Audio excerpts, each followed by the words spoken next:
reading new books on PBS Kids and whatnot. This is Dr. Seuss, How the Grinch Lost Christmas. So it's crazy. Dr. Seuss, that was my first book. First book I read, Cat in the Hat. No, Green Eggs and Ham. Green Eggs and Ham. I was there. So let's see. There's a little bit right here. I'm not sure if I need to read that. Let's get straight into the story. So this is by Alistair Hine, illustrated by Aristides Ruiz.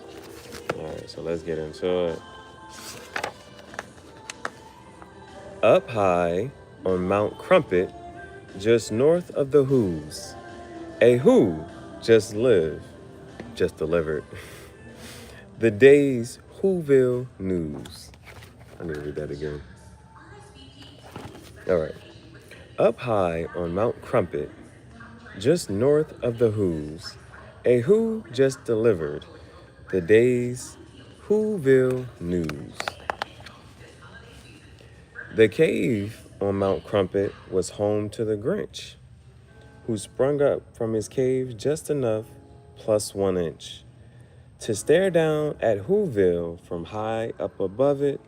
Tomorrow was Christmas, and speaking thereof it, my heart, grinned the Grinch, has grown to quite love it.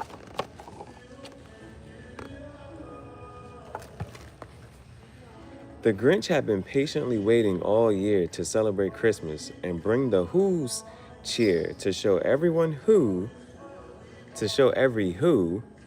he was different now. I've changed, thought the Grinch, and I'll prove it. But how?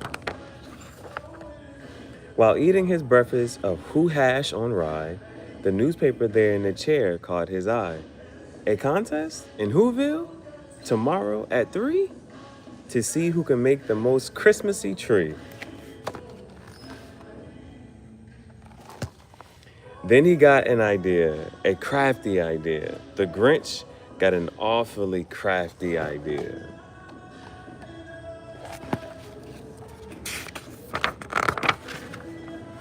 He laughed in his throat. I know just what to do. Then the Grinch grabbed a pencil and drew.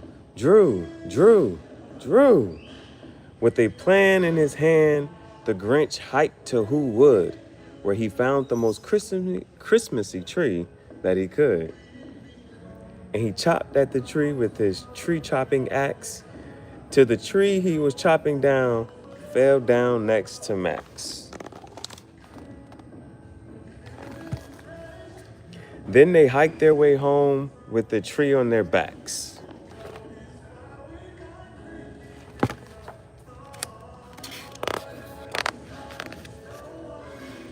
Our cellar has all of the things we will use to start decorating our tree for the Who's. Grab ribbons, he shouted. Grab bunches of bows. Grab plenty of these and a big pile of those. Bring everything reddish and everything greenish and every last color thing in betweenish.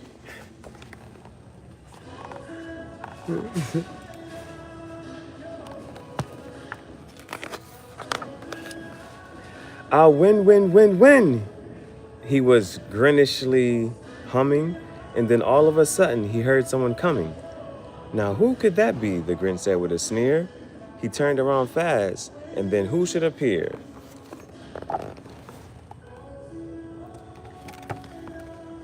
Right there in the hallway stood Cindy Lou Who, the sweetest of all of the Who's that he knew. Hello, she exclaimed. I have something to ask. I do hope it isn't a bothersome task. I've come here to ask a small favor, you see, and if you have time and can make one for me. The Grinch interrupted her tiny request. My dear, he replied, it will really be best to ask me tomorrow on Christmas, you see. Right now, I must finish the prize-winning tree.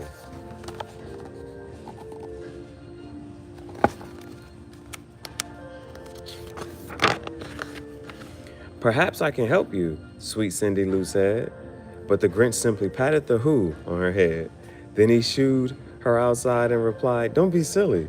Do run along home now before it gets chilly. Throughout the whole day and late into the night, he worked on that tree till that tree was just right. I've done it, he shouted. It's perfectly grand. I hope that it shows every Who in the land what wonderful Christmassy spirit I found. I know in my heart that I'm sure to be crowned.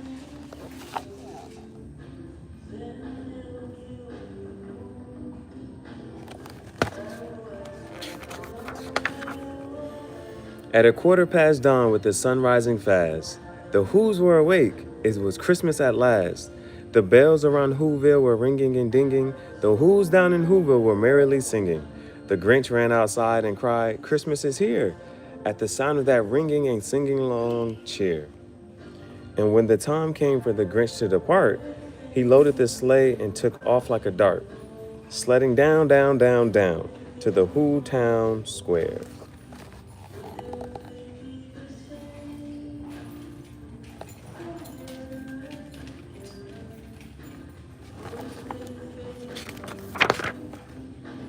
Contestants, the Grinch heard the mayor declare, it's time for the judges to judge all your trees. It's the rest of you who's have a seat if you please. Then the trees were lined up from the tallest to smallest. The Grinch's tallest tree was the tallest of allest. And down at the end to the far, far, far right was Cindy Lou Who's with its much smaller height.